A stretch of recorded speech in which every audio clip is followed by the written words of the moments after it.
Hello, web programming students. Welcome to week 3. We're going to talk about CSS. So with CSS, also known as cascading style sheets, you can separate your HTML content from your stylistic CSS and behavioral JavaScript. So what does that mean? That means that you can write your code in a separate file and then not have to put your CSS in every single HTML file that you have. So that makes it more efficient. It allows file sizes to be small because you don't have to include that code in every single HTML file that you have. You can just write it once and be done. And then the code can be written once and reused wherever needed. So you can have one piece of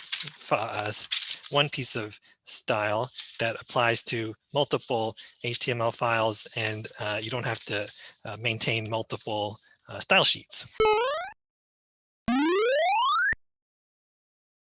Number 2 advantage of using CSS is that it's easy to maintain because you can make the change once and it'll propagate throughout the entire website as long as you link it properly, and I'll show you how to do that. And it saves us from changing each individual instance, so you don't have to go into every single HTML file and change your code, which could be very, very time consuming. Now let's talk about the cascade. What is the cascade? So here's a bunch of words, but I will summarize. So a browser style sheet applies a default style sheet to all web documents. So you may remember in our first demo, we put some text and some links perhaps, and it all looked the same. It was all in Times New Roman or something, and all the links were blue. And if you click on them, they all turn purple. I'll show you an example of that right here. So here's some unstyled HTML. You got a default heading 1, heading 2, here's default text, and here's a link. And so by default, your links are underlined and in blue. And if I click on this link, it turns purple. So without any style, this is what your pages look like, at least in Chrome. So that's your browser style sheet. Not very stylish, but that's what it is. And then a user style sheet, this is number 4 here, will allow the user to specify their own appearance preferences, which will override the browser's default style. So that's things like, if I go back to here, maybe by default, I want it to be zoomed in 250%, if I do something like that. Depending on your browser, you can edit what your default style is. So in Chrome, it's under Preferences. Then you can select your appearance. Font size, mine's recommended for medium, but you can change yours too. Customize your fonts like so. So this is a user style sheet. So I'm going to put this back to normal, medium, and then go back here. Put this back to normal. So that's a user style sheet. The author style sheet, where the HTML document specifies a style sheet created by the web page author, that's you or me. And that will override the style rules it contains. It'll override this boring browser text styling, and it'll also override whatever text I do in my preferences. So that's the stuff we'll be doing today or this week. And then there's 2 other ways that you go down the cascade. So this top of the cascade is this browser style sheet thing. This is at the top of the waterfall. Somewhere further down is the user style sheet. That's us here somewhere. The author style sheet, this is the sweet spot. This is where we want to be, somewhere in the middle of the waterfall. And so we'll talk about this. We'll do this more the rest of the semester.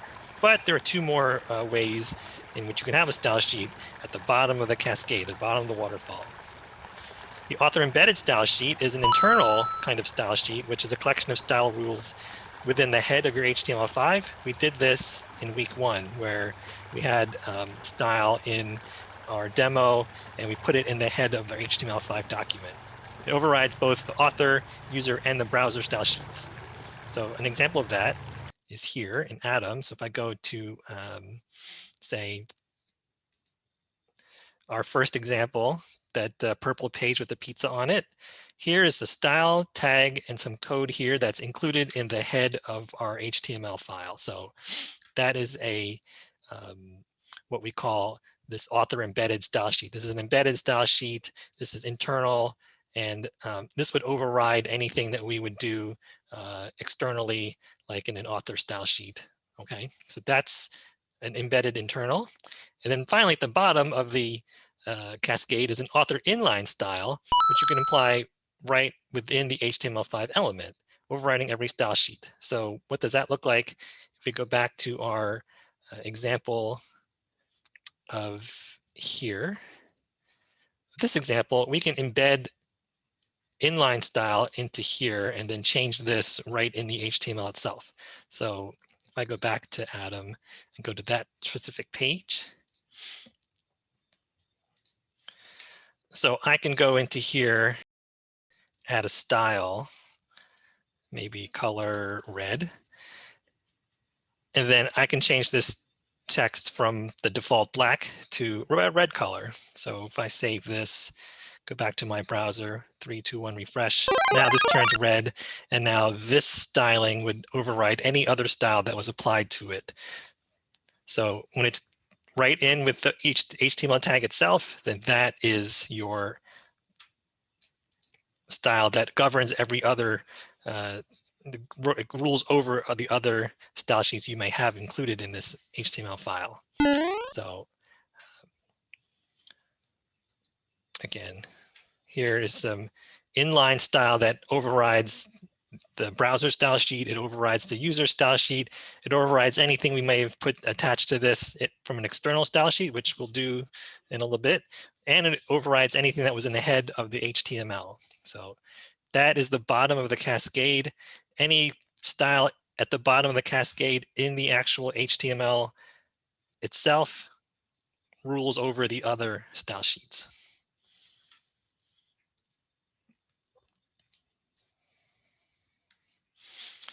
So again, your internal style sheets are in line, which is what I just did with that red color. So here's another example. If you add style font size 12 pixels to that, it only affects the tag to which it's attached. So it only worked on this one. It didn't work on any of these because it's not part of that HTML tag.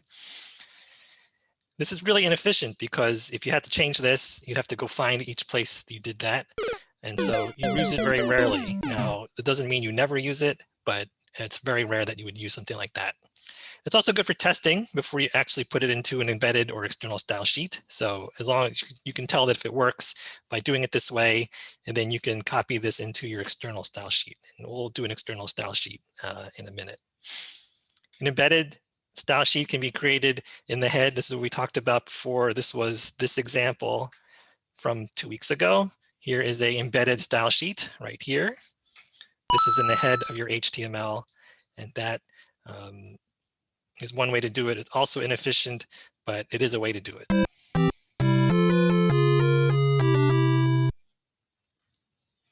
The drawbacks to using internal style sheets is that it can only be applied to the current HTML document. So if you had to do this over again for another HTML document, you'd have to copy all that stuff over, and that's not very efficient. It's also inefficient to maintain a single style rule if you're doing multiple inline styles. So it can get kind of confusing keeping track of them all. And it makes your site longer to load if you have to do this in a lot of different places. So that's why we want to use an external style sheet, because then it makes it even more efficient. An external style sheet can be linked to a CSS, your HTML document using a link tag. And we haven't done this yet, so I'll show you what that looks like. This happens in the head of the HTML document. After closing the initial title tag, you can use the link element. So you can do site-wide styling and editing of appearance without having to change your content. You can apply it to multiple web pages as long as you add that same link to each one. And it's less confusion because you cleanly separate the structural and the presentational aspects of web pages. So here's your code demo. We'll use the code demo as a example here. Your code demo, you'll be needing to make this web page.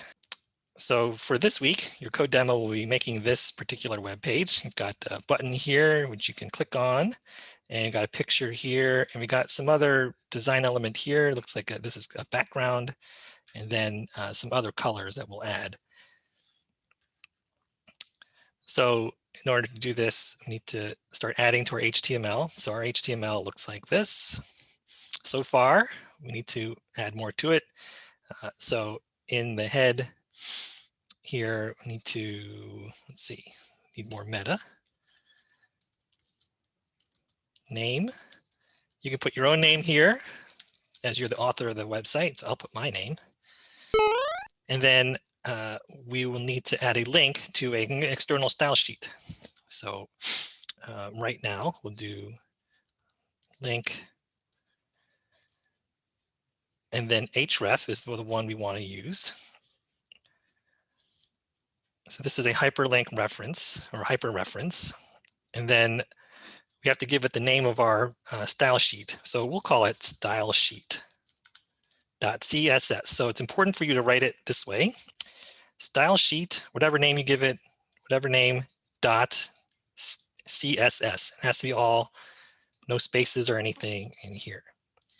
Then just to finish this off, you'll need to have a relationship. The relationship is, it's a style sheet. So rel equals style sheet. And then you need to have a type, and the type is text/CSS. And then you can close your tag. And this is how you write a CSS link. So we need to actually make this file also, but this is how you put it in your head of your HTML. So I'm going to save this. Right now, that doesn't change anything, but now we have a link. And so in Atom, to make a new file, go to Atom, new file, and then we'll do a save as. So make sure you save it in the same folder that your HTML is in.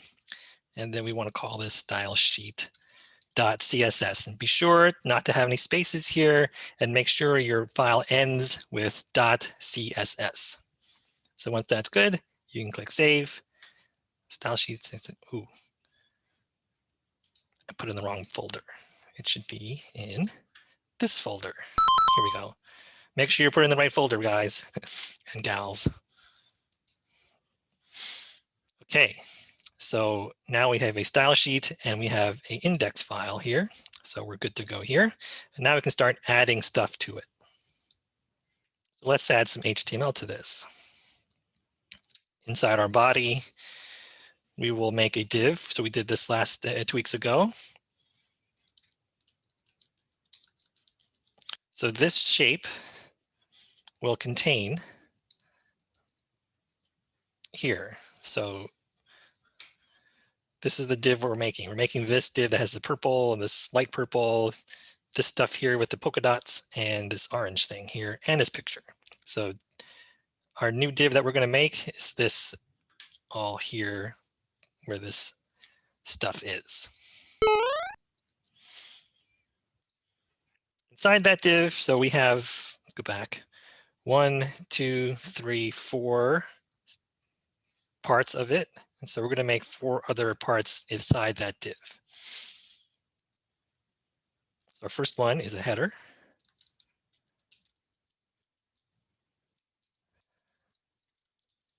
Now, remember, we're using an opening tag of header and a closing tag of header here, which has the slash. Going to have that. Then I'm going to make a navigation. Then I'm going to make, whoops.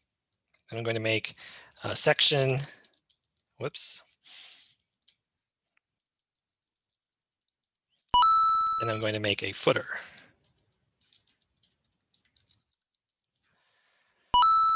So now to summarize, we have one div, which has a header, a nav, a section, and a footer. And then we'll make some stuff with this. But for now, we have to start adding things. So the first thing we do is add this text here that does stuff when you mouse over it. And I'll show you how to do that also. So we go inside our nav, give myself a space, and we'll make a link. Now, this is a hyperlink. This is different from this link. This is a hyperlink that we can click on and what you're accustomed to using the web. So we can just put any sort of website in here and make sure you put the whole www, or not w, the http://www, whatever website it is. Let's just say jefferson.edu. Doesn't matter at this point. This is just an example. And then your closing bracket. So here's the structure of a link. Left arrow, a href equals, this is a hyperlink reference or hyperreference, same as this one. And then in double quotes, whatever link you want to go to when you're making this link. And then you'll need some kind of text to click on. You need something to actually click on. So that one was button 1. And then we need to close this tag like so. So again, left arrow, a href equals double quotes, some link, double quotes, right arrow. And then whatever text you want it to click on to make your link. And then you're closing a tag over here. So let's save that. And then going back to our example, we've got that already. And then now we have this picture of this boy, which is included in your folder with your assets. So that's in the middle of the section. So we can do an image. We've done an image before, but again, here is an image, left arrow, img. And then if you see your drop down here, you want source. And then in your folder, you should have a boy.jpg. And then good practice is to put alt text in case you have a screen reader person or a visually impaired person. So you want to put some descriptive text. Soda. And then if you want, you can add a little styling with width here. Let's just call this 380. Here's another example of inline styling. This is one instance where it might be a good idea to use this, or you write this in your style sheet when we get to it. So that is the extent of our code so far. So let's save this. Let's go to our browser and have a look. In Chrome, I'm going to go to File, Open File, make sure I go to my proper folder, click on index.html, and right now, this is all I have. Not very much like our example yet, but now we're going to add some style and get there. So you got a button, and we got our little boy drinking soda. So back to our code here. Now we can start actually making some style. So that's here. Before we actually start to use our external style sheet, I want to show you how to actually write style in your style sheet. So what we do in our style sheets is write style rules. And so each style consists of 2 parts. The selector, which is your HTML tag or whatever it is you're using to link back to your HTML. And then something called a declaration, which sits within these curly brackets. And the declaration consists of a property, so in this case color, and then a value, in this case blue. And then there are other things you need like a colon and semicolon. But all the style rules that you will write consists of these 2 main parts. The selector, so in that case it was H1, specify which elements of the HTML5 document are the target of that rule. So when we get into our style sheet, this is where we say, okay, I want all the text to be blue, and I want this background to be green, and I want such and such. So this is where you say, I want paragraphs to be a certain size and color, and I want headings to be a certain size and color, and this is where you do it. So you can do multiple selectors at once with a single rule. You can separate the selectors by commas by doing this. So like all of my headings I want to be blue, so I write H1, comma, H2, and so on. And then your declaration. I declare this color to be blue, all of these headings, and then you can write multiple rules for a single selector, and I'll show you what that means. The declaration, that part in the curly brackets, contains a property and a value. And so the property and value are separated by a colon. That's this. And that declarations always end with a semicolon like this. And then within the brackets, you can write multiple properties. So you just have to separate them with a semicolon. Otherwise, it won't work.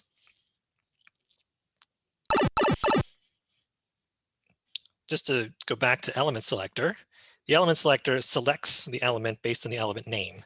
So in your HTML, you can select, you have a body, and then in your CSS, you can say, hey, I want the body to have a background color of red. And so the selector is body, because that's what it is in the HTML. So you tell the CSS, hey, I want the body to be background color red, and this is how you would write it. Now we'll get into ways to differentiate different selectors from each other. One way is to use the ID selector. So IDs are used for a single unique element. And so in your CSS, you would write it with a hashtag, also known as the £, also known as an octothorpe, followed by the ID name. So in your HTML, maybe I want a section to be ID bio. And then in your CSS, you write it, hashtag bio, and then your property, your declaration here. The opposite of an ID is a class. And so you can use class for several elements. You can reuse them in your HTML, in your CSS, unlike the ID, which you can only use once per page. To write your CSS class, in your CSS, use the dot, period symbol. So in your HTML, you would write P and then a class and some name you give it. Same thing for ID. Whatever your ID is, it's a name you give it. So we'll do that in our example. And then in your CSS, you write dot column to reference this one in the HTML. And then you have your declaration there. Oh, but wait, there's more. You can combine selectors by listing them in a certain way. So we'll get into lists next week, but if you have HTML elements within other HTML elements, and this is what happens with ordered lists and unordered lists, you can specify that just the list items get a certain type of styling to them. And you'll see this going forward. The universal selector is often used as a hack to reset browser presets. And you write them in the CSS like this, and we'll do this ourselves. Why would we need to do this? Sometimes your browser will default add paddings and things or different borders by default. And so sometimes you don't want that. And so we'll put this, it's also called a CSS reset. So now let's go back to our code. So in our blank style sheet, we can start to add stuff. And so the first thing we want to do is add the universal selector. So that's the asterisk with curly brackets. And I like to give myself room in these curly brackets so I can see them. You can write them all in one line, but for readability's sake, I just add hit the return key and type them out vertically. So the first thing is border is 0.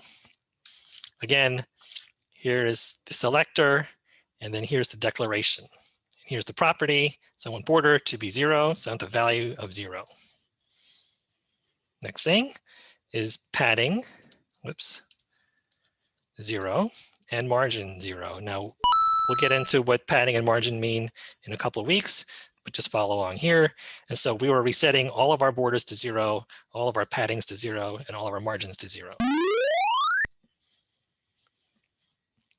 The next thing you want to do is add a background color to our body. So here's the selector. We want our body to be this green color, as you can see here. We want this green color for our background of our body. Our entire web page should be this background color of this, whatever green this is. So in our code. I will tell you what it is. Background color, and this is hashtag ACD342. Now I'll explain what this means if you don't already know next week, but just follow along for the moment. Here's your semicolon. If we save this and now go back to our browser, 3, 2, 1, refresh. Now we got that good green color that we need. So if you go back, this is how it looks. Here's our selector. This corresponds to the body here. So it's telling us, or telling the browser, hey, go to the body part of the HTML and give it this color. That's what that is.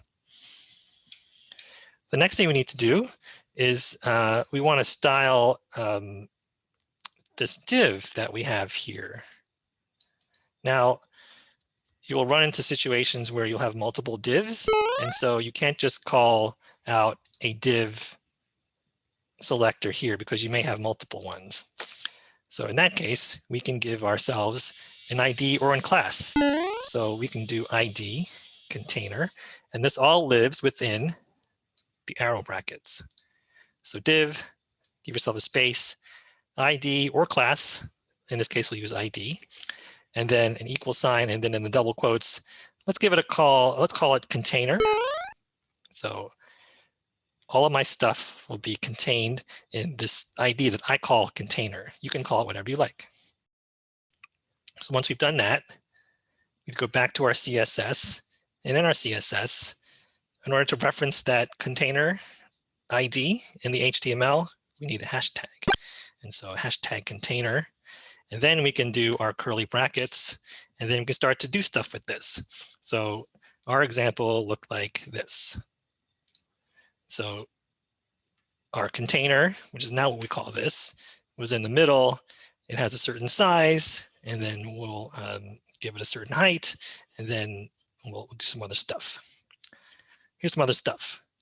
The width will be 960, which should be familiar to you by now. Let's call it pixels. Eventually, we'll use other units, but for now, pixels is fine. Our height, let's give it 900 pixels. And then our background color, we don't want it to be green anymore. We need it to be a different color. And that color is hashtag FE8122. Just follow along. And then, so here's our, let's stop here for a second. Let's go back to our browser, to our example, 3, 2, 1, refresh. Now we're getting somewhere, but our example is in the middle. So how do we do that? We need to get this into the middle. So in the middle, one way we can do it is something called margin 0 auto. And I'll explain what that means in the coming weeks. But for now, you can just go with this. So now that we've done this, we go back to our browser, make sure you save this. 3, 2, 1, refresh, and now it's in the center. This is what we want. So we're getting closer to our example here. Next.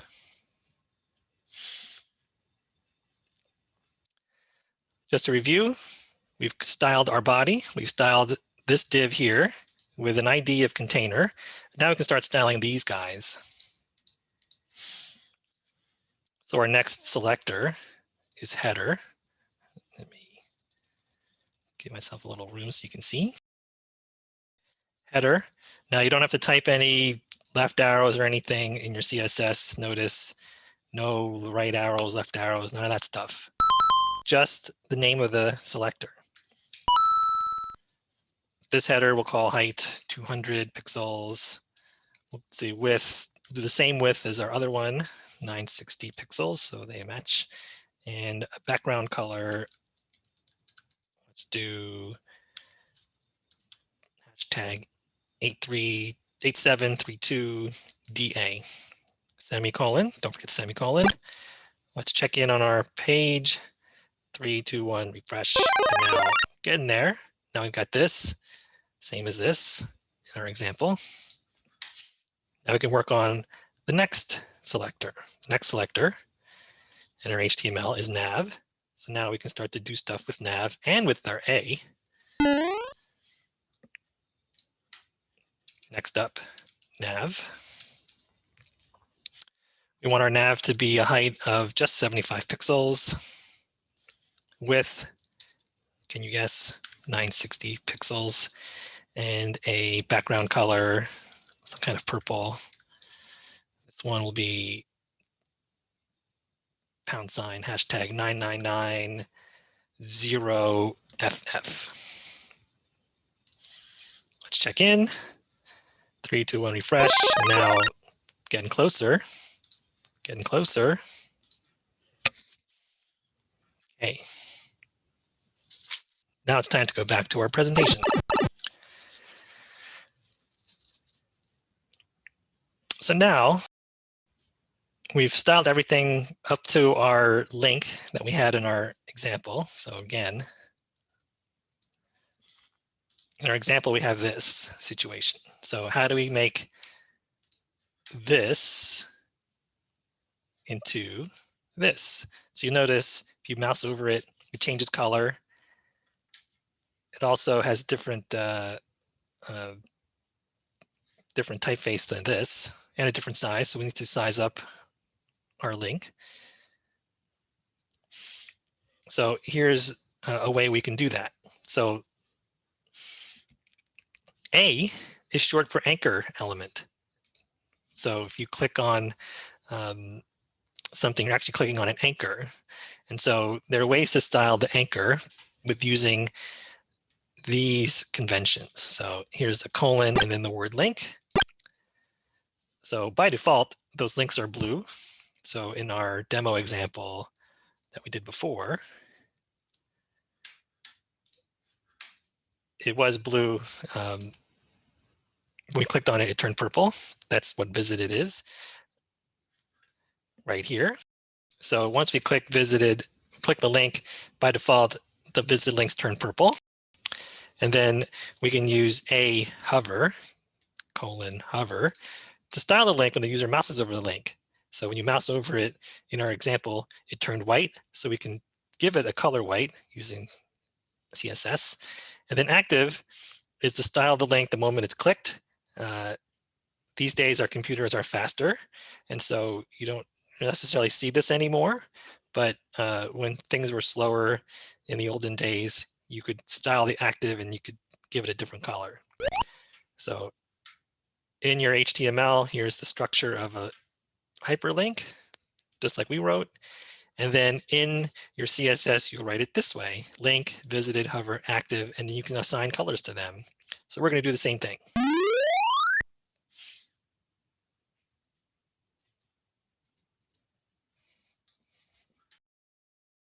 Down here, give ourselves a little bit of room.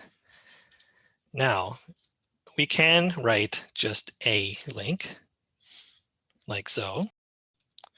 But we can also do something, make it very specific. We want the A links, the A's, the anchors, that are only within the nav. So we can put nav before it with a space. And so this says that go to the nav, find this A within the nav, and style it this way. Why would you do it this way? If you had multiple A links in your website, and you probably will, they may not all live in your navigation. And so you can separate the ones that are in your navigation from the ones that are out using this descendant selector. This is a descendant of that. In your code, this one, this ahref, lives within the nav. So what we can do, first thing, color.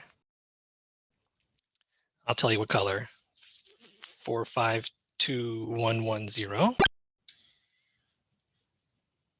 There's your A link. And then, whoops, nav A visited. Actually, we don't want a color for this. Let's leave this purple. Nav A hover. When we hovered over it, it turned white. if you remember. So that is FFF, semicolon, which is short for FFFF. So if you have it like this, 6 in a row, you can just shorten it to 3. Then one more, nav a, whoops, active. In case you do see the active one, we'll make this color 0, 0, 0. So here is our nav a link so far. So we're telling it, start out with this color, visited, keep it the default purple. When you hover over it, turn it FFF color, and when it's active, make it 0, 0, 0 color. So what does this look like? If I save this and go back to my browser, back to my demo, refresh. Now turns this nice white color when I hover over it. We're getting closer to making it look like our link here in the example. Next.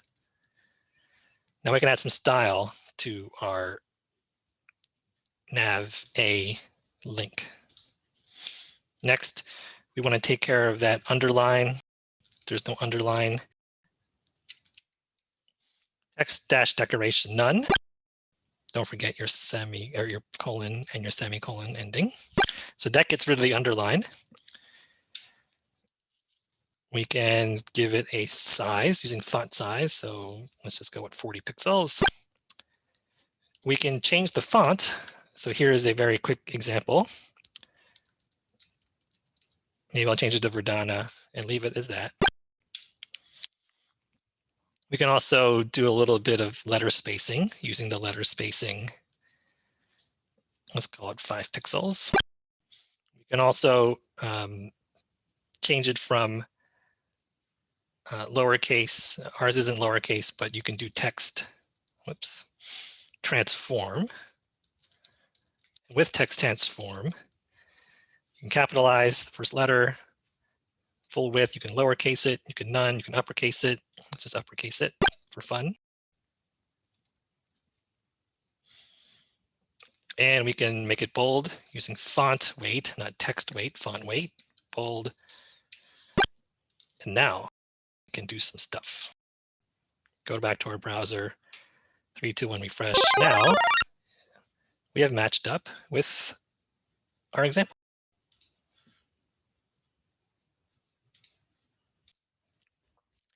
Now I still have a few things to do. We have to add this background to it and move this image to the center. Unless we did that already. No, we have to do that still. Okay, so back to our code.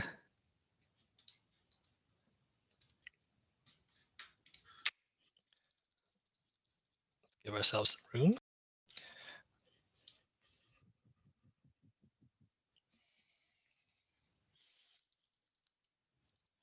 That picture of the boy is in the section div. So just need to write section, no arrows or anything. The height of that one was 600 pixels. The width, of course, whoops. Again, 900 pixels. And in your folder of assets, there's a dots.png. So we can make a background image.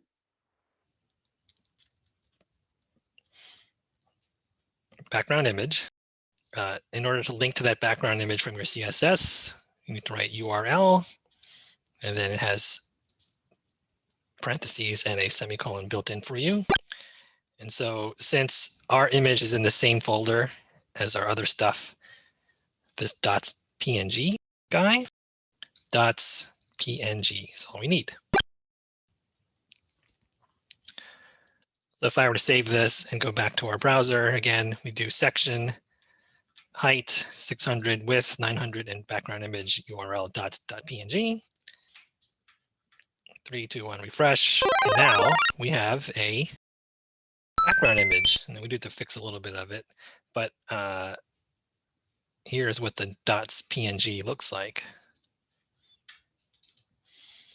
Here it is, and the browser is automatically directed to fill in the space There's not just one of these, you see multiple of these. So we can do some more styling to get it to fit the whole thing. But this is a way to put a background behind an image. So here's an image here. Behind it is this background of polka dots. Next. Oops. We need to get this image to the center. So now we can do another descendant selector move in our CSS section. Now our descendant is IMG. Remember, section descendant is IMG. So like this is like the parent of this guy.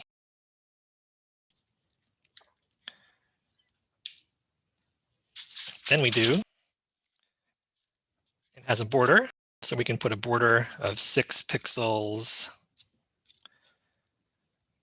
of a FFF color that's white and a solid border. So this is shorthand for a 6 pixel wide border of a white color of the solid variety. Remember, in our first week, we did a dotted border. Then we can use margins, and we'll get into this in a lot more detail in a couple of weeks, but we need to move it over 284 pixels and margin to the top of it 25 pixels. So I'll explain this when we get into the box model, but we use margin to move things, and using directionals, we can position things around. So this will give this the effect of moving it into the center. So 3, 2, 1, refresh. Now it's in the center. Now it's got a white border around it, just like ours here. Oh, I found a mistake. This should say 960. Sorry, gang. Correction, with 960. Finally, our last bit in our example, our footer is this height here, whatever that height is. Ours is not. It's got this kind of going on over here. So we need to add footer. And let me give you some more room so I can see. Height, 200 pixels. Width, stay with me, 960. Whoops, gotta have semicolon. And background color. It's actually different than our other one. It's actually DD6731. So that concludes our CSS. Back to our browser, back to our example, 3, 2, 1, refresh. Now we have this, and now it matches our demo.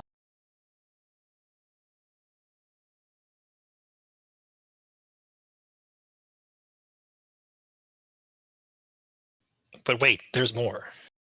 Last thing. You can add notes to yourself in your CSS and in your HTML, but using comments. So in your CSS, you can do a slash and then an asterisk, and then finish it with an asterisk and a slash, and you can leave notes to yourself. And this note to yourself will not get shown in the browser, and it's a good way to organize your thoughts, especially if you have a long list of code. You can give yourself organization and say, okay, here's where this starts, and here's where this starts. So let's do some.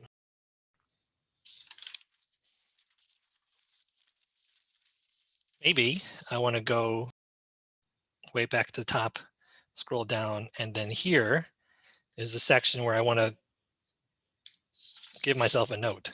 Say, hey, here's where link styling is. So once I do it with slash, asterisk, and then whatever I want, or a note to myself, asterisk, and then slash, now this won't show up in the browser, but now I get some organization. I can see where this stuff is. So that's a handy tool to make yourself some notes. Like another note would be this deletes the underline. So you may see me give you notes in your code using CSS comments. In HTML, the system is sort of the same, but we use a different convention.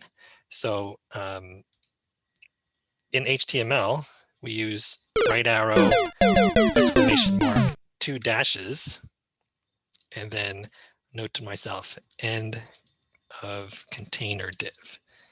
This is handy for keeping track of where your divs begin and end, because you can have a lot of divs and you could be confused as to when they stop and start. So this is a good way to keep track of them. And they finish off with dash dash right arrow. Now you may have noticed when I had no closing part to the comment that the stuff here turned gray. So this is a helpful way to turn things off. So maybe, let's put this back. Maybe I want to turn off a header. So I can do this, whoops. And then finish it off over on this side. And then if we go back to our browser, you'll see that the header will disappear. So I have commented this out here using these HTML comments. So we go back to our browser, whoops, this one, 3, 2, 1, refresh. Now our header's gone because we have commented it out. We have like grayed it out, as it were. So we can turn things on and off. And so the quick way to do this, if you don't want to type all this out, is if you select it all and do Command/, or in Windows Control/. So if I do Command/, it eliminates the comments. Same thing in your style sheets. You can comment things out by using, say, select and then Control/. That'll comment it out. So if I show you this in your browser, you should see that it'll change the letter spacing. 3, 2, 1. So it's no longer spaced 5 pixels. So I can get rid of them by selecting and then Command/ or Control/ like that. So that's your demo. As always, if you have any questions, feel free to reach out to me.